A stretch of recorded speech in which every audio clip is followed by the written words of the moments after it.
Hey everybody, and welcome back to Bearcat Update. Today, I'll be updating you on how the seasons are looking for our spring sports. From the diamond to the match sets, we got a lot to cover, so let's get right into it.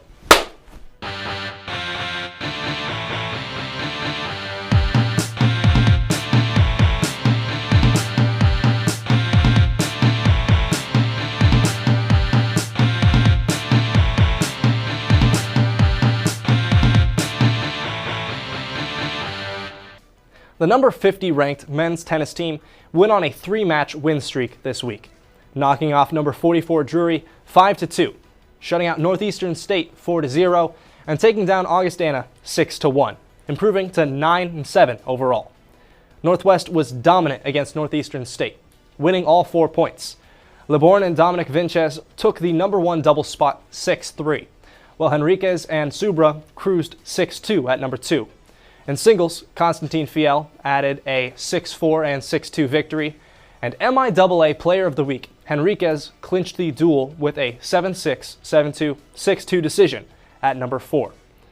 Against Augustana, the Bearcats were able to sweep the doubles point, with Leborn and Vinces taking the first match 6-4, Henriquez and Subra winning the second 6-2, and Phelps and Viceden taking number 3 6-4. Building momentum for the Bearcats in the singles, where they only gave up 1 point. Coming up, the men's tennis team hosts their final home meet of the season versus Newman, before closing it out on the road, facing Emporia and Washburn, then headed to conference and regional tournaments.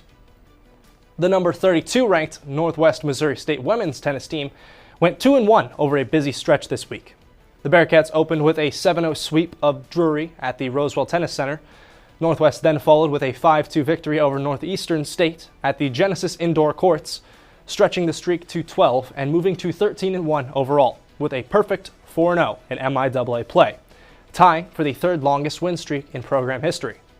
Mara Jokic and Polina Gontarek and the duo of Mario Nanaka and Chihiro Ito were consistently dominant in doubles across both matches. While the streak unfortunately did come to an end on Friday, in a 4+ hour battle against number 25 Augustana, falling 4-2, Northwest claimed the doubles point again, with tiebreaker wins from both Jokic Gontarek and Nanaka Ito. But Augustana stormed back in singles.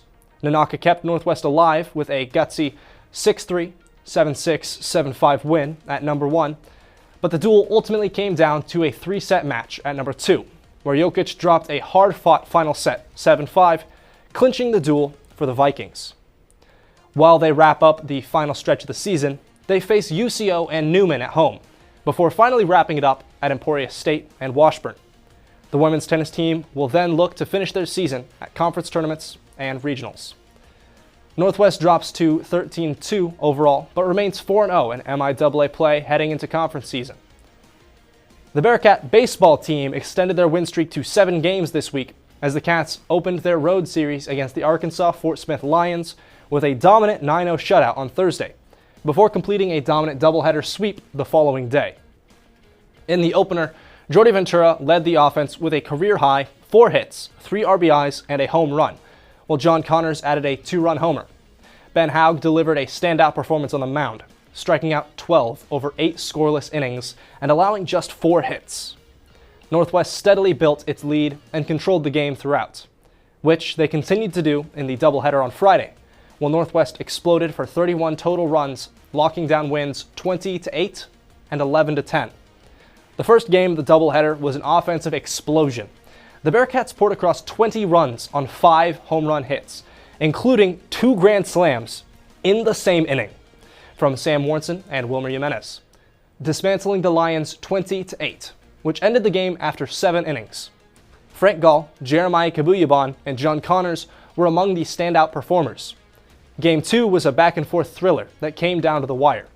Ventura delivered again, this time driving in 6 runs to secure an 11-10 victory, while Diego de Santiago nailed down the save with clutch strikeouts as UAFS mounted a late rally. Northwest improved to 26-9 overall and 16-5 in MIAA play, remaining perfect in conference series this season. The Bearcats will face Missouri Western Griffins baseball next in St. Joseph. Earlier this week, our reporter Destiny McDonald sat down with Jordy Ventura, to talk about his journey from hitting home runs in the Dominican Republic to hitting them in Bearcat Green. Here's a look at that interview. From the Dominican Republic to Maryville, Missouri, junior outfielder Jordi Ventura has made a name for himself through hard work, dedication, and sacrifice. His journey to Northwest has been driven by those who have believed in him, and now he's making big plays happen in a Bearcat uniform. For Jordi, he began playing baseball at a young age with his cousins back home in the DR. In my country, Dominican Republic, that's the main sport, so my family always watch baseball. So I was 8 years old, and I started at that age just with my big cousins and my friends, start playing baseball. What started as playing baseball for fun quickly became serious as Jordi began attending showcases and eventually made the move to the U.S. his senior year of high school to pursue his dream of a baseball career. In the R, I made some showcases, so I came to the U.S. to do a year in high school. From there, I went to North Central Missouri College, Sayuco, and then I did 2 years there, and then Jandro recruited me from there. Being 2,000 miles from home can be challenging in many ways, but for Jordi, the atmosphere and the friendships built here have been the best part. I enjoy this town. It's a small town, but you can make really good friends here, and so our team, I love our team. We are like a family, and we have fun every day, even in practice games, so I love that. Ventura said building a family at Northwest helped make Maryville feel like home, but the person who influenced him the most long before college was his dad. I would say my dad, because he always support me and tell me I can do the best and achieve my goals, keep going and go hard. Jordi said his dad always pushed him to chase his goals. Now, at Northwest, he feels the same motivation within the team where players continue to support and push each other to succeed. It's special, we all, as a friend, we are like a family, everybody support each other. It's not like pitchers and position players or anything like that, it's just one whole team together going, having fun every day. Ventura said having fun together is a big part of the team's chemistry, but in one intense moment against Pittsburgh State, that fun quickly turned into a walk-off victory. When they take the outs, I knew I was gonna bat there. In the outfield, I was thinking about it, have the opportunity. And then when I came to the home plate, my man was on wide, I just do my right swing. That's it. And he threw me the right pitch. Good swing, and the ball flies. For Ventura, the walk-off meant much more to him than just winning the game. I feel amazing. It's something that I dream about it, help my team. Everybody was excited about it. I know I can do something for my team, and we won that game. Ventura said the walk-off showed him he can come through for his team in a big moment. Now he's sharing advice for athletes from other countries hoping to follow a similar path. It's possible. It's not easy, but if you come here, you are gonna find people that are gonna help you. And when you come here, sometimes you feel alone, but you're gonna find people that is gonna help you and get through it. From his homeland in the Dominican Republic to his standout moments here in Maryville, Jordi Ventura's story is one of perseverance and passion. His journey serves as a reminder for all that you can turn your dreams into a reality. Reporting from Northwest Missouri State University, I'm Desi McDonald with Bearcat Update. Back to you.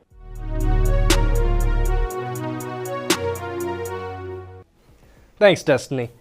The Bearcat softball team dropped both games of a doubleheader to Central Oklahoma on Friday, falling 5-2 and 8-3, bringing their record to 25-10 overall and 5-5 in conference play. In Game 1, the Broncos jumped out to a 3-0 lead early behind a 2-run RBI single from Kennedy Clark in the first and an RBI double from Haley Gallo in the second. Northwest clawed back in the third as Mackenzie Molnaric and Omara Love both singled, driving in Molnaric and bringing home Love on an error at the plate, bringing the score to 3-2. But the Broncos answered immediately with a solo home run and then answered again in the fifth to seal a 5-2 UCO win. Game 2 saw Northwest strike first, with Kaylee Cords delivering a 2-run RBI double in the third to give the Bearcats a 2-0 lead. Central Oklahoma responded with big performances in the fourth and fifth innings to secure a win 8-3. Despite out-hitting UCO 9 hits to 8, Northwest couldn't overcome the 5th inning surge. Pitching for the Cats will look to build off their performances as they are led by senior Jaden Striegel, who had an ERA of 1.81 and only 3 losses on the season.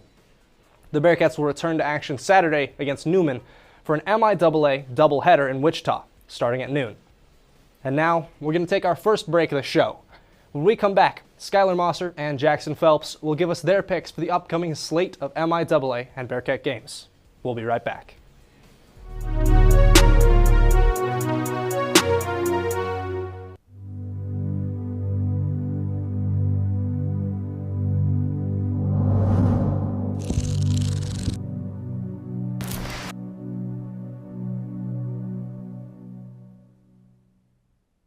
Transitioning into college can be so frightening. We may not know what we want to do, but eventually we find our passion. Some of us are driven by numbers or creativity, while others are motivated by logic or structure. Although our study paths never cross, at the end of the day, we're all aiming to reach that finish line. Learning isn't about standing apart. It's about discovering where we meet. And that's why we all have major perspectives.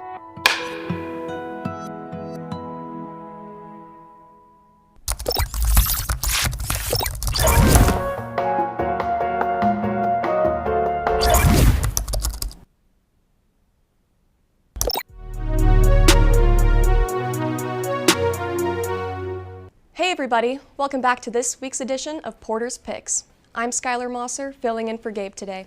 Now that we're all caught up, let's jump right into this week's matchups. Starting off strong, our Bearcat softball team will take on number 1 Pitt State in a doubleheader this Friday. The Bearcats are currently ranked number 5, making this one of the biggest matchups of the week. The last time these teams met, Pitt State swept the doubleheader, winning both games 5-3. However, Northwest has been playing some strong softball lately, and this feels like a potential turning point. Jaden Striegel has been dominant in the circle, while Omara Love and Alexis Brown have been making big plays at the plate. I think the Bearcats have a real shot to grab a win here, especially in Game 1, but Pitt State's depth and consistency will be tough to overcome across both games. My prediction? A split doubleheader with each team taking one game. Moving on to our MIAA baseball matchup, Pitt State takes on Missouri Southern this Wednesday. The last time these teams met, Pitt State came away with a 12-6 win over the Lions. Missouri Southern currently sits at number 5 in the rankings, while Pitt State has lowered to number 3 after last weekend's performance. My pick here is Pitt State. Their offense has been extremely difficult to contain, and I don't think Missouri Southern's defense will be able to keep up. Unless the Gorillas have an off day, Pitt State should come out on top on this one. Lastly, with our Bearcat Update series of the week, let's talk Rogers State baseball. The Hillcats are currently leading the MIAA with an impressive 15-2 conference record. After being picked 7th in the preseason, they've completely exceeded expectations and continue to dominate as the season rolls on. They're set to face our Bearcats at home in a 3-game series this weekend. The last time these two teams met, the Bearcats pulled off an exciting 11-inning win, but historically, Rogers State still holds a slight edge in the series, 8-7. This matchup has all the makings of a great weekend. The Hillcats come in riding a 17-game win streak, while the Bearcats are coming off a huge series sweep over the number 2 Pitt State. Momentum is strong on both sides, but I'm giving the edge to Rogers State. I see them taking 2 out of the 3, if not completing the sweep. That's all for this week's edition of Porter's Picks. We'll send it over to Jackson Phelps for his Bearcat breakdown of this week's rivalry matchup. Take it away, Jackson. Thanks, Skylar, and welcome back to another edition of Bearcat Breakdown. I'm your host, Jackson Phelps, and this week we'll be taking a look at the Bearcats' next series in baseball as they take on the Rogers State Hillcats in a 3-game series. Let's dive in. Rogers State is on top of the MIAA currently and has no sign of slowing down. The Hillcats have taken a huge step up from last year as they are currently on an 8-series win streak to start the season. In conference play, they have been rock solid with notable series wins over Fort Hays State and Missouri Southern. The Bearcats are continuing to turn heads in the Division II baseball world, coming off a series sweep over the number 2 ranked team in the country in Pitt State, handing the Gorillas their first series loss and sweep of the year. The Bats from Northwest have been the driving factor and look to carry them to another series victory over the Hillcats.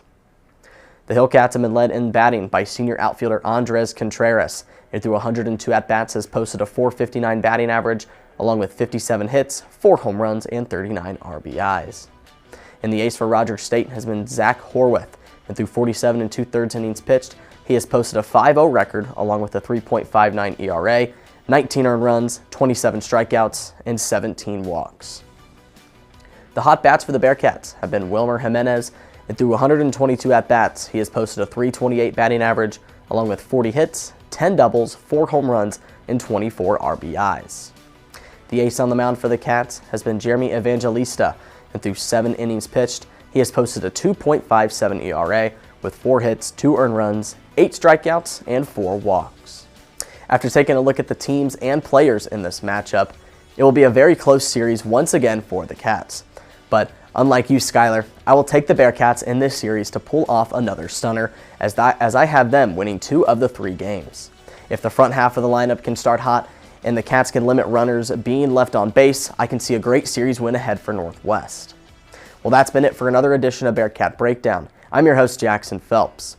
We're going to take a quick break, and when Bearcat Update returns, I'll be back out on the floor with Wiley for another edition of Weekend Sports Report. We'll be right back.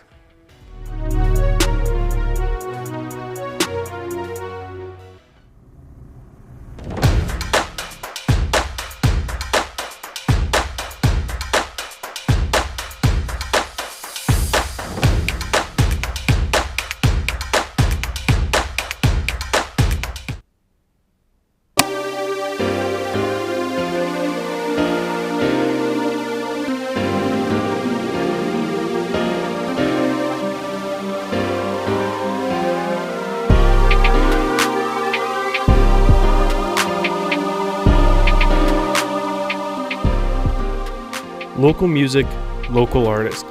Learn about them and the stories behind their music with On the Record, Mondays at noon on KNWT.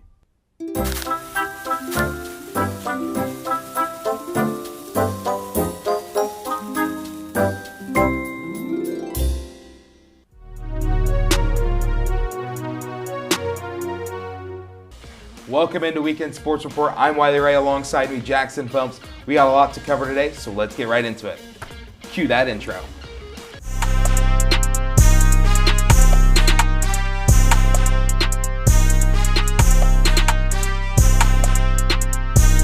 Jackson, the baseball team is on a tear right now, 26-9 on the season. They've won 7 straight. 7 straight. It's been the most since 2018, Wiley. I mean, this team is really on fire. They've been so fun to watch. That series sweep against number 2 ranked Pitt State, probably the most electric that we have seen the Bearcat baseball field. I mean, both sides of the stands were packed for that series. A huge win over UCM as well. So some of those big marks, and then another sweep over Arkansas Fort Smith just this week ago. But really, this baseball team, I think this is the most fun that we've seen at Bearcat Baseball Field, especially since the time that we've been here over the last 4 years. So it's been a great opportunity to witness something cool happening over there with the baseball team. Yeah, Coach Jandren really bringing this team up and really just kind of lighting a fire under them. Like I said, 26-9 on the season. Coming into this, they, we're 16-7 on the road. So you kind of look at that, road warriors, but also battle tested at home, 10-2 on the season at home.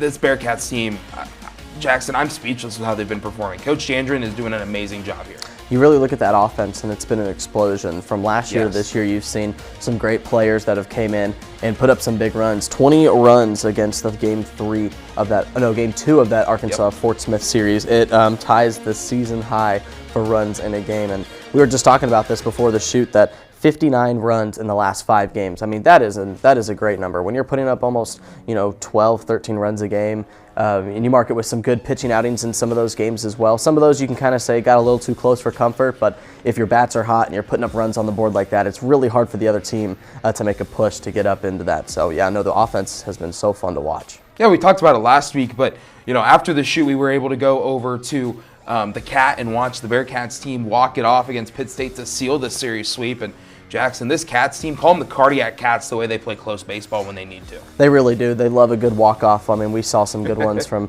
Jordi Ventura, Frank Gall as well. So they love to keep it close, but when they do, they play their best baseball. They're really smart on the base paths. They get guys loaded up, and they like to, go out there with good pitching outings. We saw DeSantiago come in for about an inning or two, close it down, and so really good wins when the games are close. Yeah, one thing to also look at, and like I mentioned earlier, 16-7 on the road, and they have 5 road games coming up. They have 1 against Mo West, a series against Rogers State, and then 1 against UCM and Jackson. You mentioned it perfectly. This is their best season since 2018, where they went 30-22 in winning the MIAA regular season. Now we're going to shift to my favorite segment, Rays, Plays, and Highlights. And once again this week brought to you by Anthony Martinez and Jackson. Let's take a look at play number 1 and a little bit of small ball by the Cats. Shall we? I mean, we see a great bunt here by Wilmer Jimenez on the opposite side of the diamond. That's always what you're taught, is to put the ball on the opposite side of the field. Because that third baseman, he's already crashing. He's already going to be off-centered, so likely you're going to have to pick up the ball at an angle and make a tough throw. And you're really not taught to slide into first base, but with that throw maybe being haywire, the first baseman's going to catch that and try and tag you behind his back. So Wilmer does a good job getting underneath that if there is a tag to make sure that he's in there safely. But yeah, like you said, the Cats playing small ball. We've seen that a lot more in the series here at home in the past. And so this season marked that. So yeah, they're doing a great job, and they're doing it really smartly playing small ball. You got to do it smart, and they sure are. Yeah, and like we mentioned, this is one of the fastest teams I've seen on the diamond here at Northwest, and especially under Coach Jandren. And they've done a very good job of incorporating that small ball. Obviously, we have Kabuyaban, Gall. There's a lot of other hitters we can name, but when it comes to it, and we'll see this later on, they know where to just make contact plays. They know where to just get contact hits. They know how to get on the base paths, and that's one thing we saw against Pitt State and even saw here against UCM, is their ability to get on the base paths and their opportunities that can outlast that. Like, they can find themselves ways to bring those runners in, and they can find ways to score runs. And we saw 20 runs put up against Arkansas Fort Smith, 59 runs in 5 games. I mean, you can't really ask for much more. As a coach, you just took the words out of my mouth. You can't ask for much more as a coach, and you got to love what you see, especially when you have patient hitters. You're getting up into full counts. You're getting on base with walks. You're bunting guys over from first to second or from second to third. You're playing small ball whenever you're getting guys on base, and that is a great way to play baseball. No out, one out situations, moving guys over, and you notice a base over there. You may be noticing that the third baseman's kind of playing deeper into the infield. Why not lay a bunt down, get on base easily? So no, they're doing a great job of getting on base, and as a coach, you're really loving to see that, because that gives you opportunities to move guys around and to bring them in to score. So this Cats team really doing it on all levels. Well, one thing I really liked that you talked about was going deep in the count, and one Bearcat that does a lot is Leo May. Leo May, he takes probably 2 or 3 pitches and then attacks. And that's one thing I really like about Leo, is his capability to do that. Gets on the base path and he lets that speed speak for itself. But now let's take a look at play number 2, and Jeremiah Kabuyaban. He can hit Kabuya bombs, but right here we see a nice little base hit for a single. Yeah, you really do. And honestly, the way he loads up right here, he was looking for a Kabuya bomb, I'll tell you what, because as a power hitter, you'll see that back leg first, it turns and it dips down with the shoulders, because that's going to angle the bat to go up, because he's looking to put something in the gap or even bigger, a home run. But the way the ball bounces off the bat into the infield, you'll watch it right here, the way the ball just kind of spikes down. He got over top of it. But since that bat speed is so hard and heavy, he's able to put the ball out of the infield with a good exit velocity. So yeah, even a good hitters will miss, but they're able to still find hits because their exit velocity will, outmatch the rest of the guys on the team. Yeah, and just like you said, obviously the angle wasn't what he wanted, but you can tell right here it just squeaks through, maybe even short and third. He definitely pulls it to his left side. Obviously, being a right-handed hitter, he takes it to the left pole, but he does a very good job of being able to, center it up if he needs to. Exactly. And like you said, he loads it up just like a rubber band. When you pull a rubber band back, there's that tension. When he loads that back leg, there's that tension, and he pulls that trigger, and it's good to go. But now we're going to send it to our third and final play. And this one, Jackson, don't let it get you caught in a pickle, but this Cat's defense is legit. They are. They're so well, I would just say so well-minded in these situations, because a lot of times you can kind of get frantic and you don't really know what to do in situations. But in a pickle, you see right here, he does a good job at closing the gap. That's what I was always taught, was to just close the gap no matter what. You can kind of see where he gets the ball. He's pumping, and he's waiting to see whenever he can get him. And he throws it at the last second, so that runner has no time to turn back away. And a great job that's Brock Stiegel, a pitcher at first base, who laid down the tag. So high IQ defense all season long. They see it in the infield and outfield. They've been doing a great job all season long. Yeah, and Stiegel looking like he's taking a hit from a pulling guard back at Bearcat Stadium. But, one thing I was told in high school is, hey, don't pump the baseball. Right. Obviously, high school is different than D2, but right here, they do a good job, like you said, closing that gap, putting them in situations to where they can make good opportunities on the defense. And that's really what the biggest thing this team has done, is just create those opportunities for themselves. And that really has been the key to their success this season. It really has, especially when you have pitchers that are in situations that are tough. Having a defense like this gives the pitchers some comfortability over there, because that allows them to want to throw more strikes, put more balls in the zone, to know that there's a defense behind you in the outfield with Frank Gall, Jordi Ventura, Wilmer at short, Chester at second. Those guys are going to, lock down the bases and lock down that defense to make sure that the pitchers know that they got guys behind them that can make those plays. Hey, you put up 59 runs in 5 games. I definitely would sit comfortable on the hill if I was the pitcher. But Jackson, as we look to this last slate, you got a gauntlet. You got 5 on the road, and then you got a pretty nice slate that favors you. It looks nice for the Cats. It does. 3-game series against Rogers. They were hanging at the top of the MIAA. That's going to be your toughest one with UCM there after that. But it'll be a fun game, and if the Cats can get away with some wins, they might be able to squeak into some rankings here soon. Yeah, that'll be nice. They're receiving votes as Division II, but Division II baseball has them at 25. So we'll just happen to see where they put them. But that'll do it for this week's edition of Weekend Sports Report. We'll be back next week, but we're going to take a quick break, and Bearcat Update returns after this.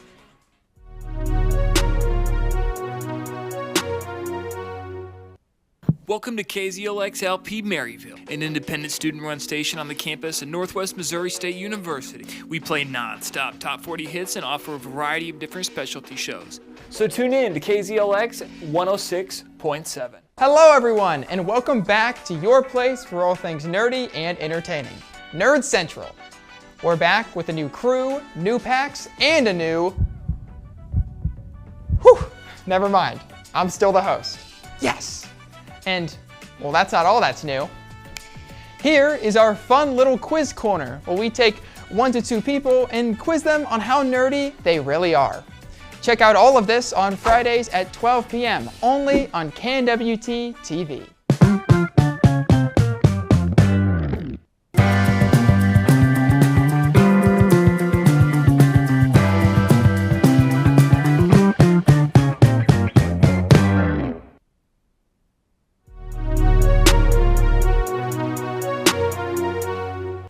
Welcome back to Bearcat Update. Earlier this week, our reporter Cayden Simpson sat down with track and field head coach Brandon Masters. He talked about his coaching philosophy and what it means to coach such a successful program. Here's a quick look at that interview. So when you look back at the 2021 season where there was a lot of successes, what do you take from that year? From 2021? Oh gosh, that was a while back. I think the big part about the first few seasons here is creating that foundation. We had people coming in here, getting through that 2020 mess of a year, and then going back to 21. And we had some upperclassmen that had been here, been through my training, development of the culture, and they set that big foundation for the teams coming now, right? So that crew really set the precedent. And you talked about the culture. How has the culture developed over your time here at Northwest? Well, the first few years, the culture was not about track and field and winning. It was different. They had their own fun and really weren't focused on the winning part of track and field. And I think what we do is we're so tight as a team. I've recruited a lot of the same types of individuals that want to be great in the classroom, but they also want to work really hard and be at their best on the track as well. And that's just continued over the past years from some of those early teams. And what does it mean to you to be able to develop players on the track and then also as a person, as leaders? Well, that's exactly why I got into coaching. I wasn't always a coach.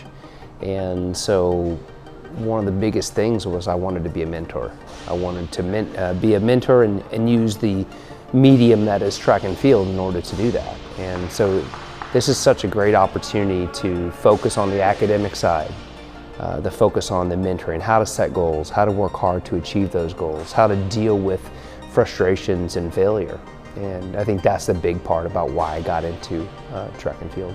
And then as the program continues to develop, what is your vision for the future of Northwest Track and Field? I think we're here. it's just continuation of what we've been doing the last few years. We have taken a team, when I first got here 8 years ago, this team was perennially an 8th out of 12 teams in the MIAA. And now we finished 7th and 8th in the country this year indoors, and have finished in the top 10 and top 15 the last 3-4 years for both sides.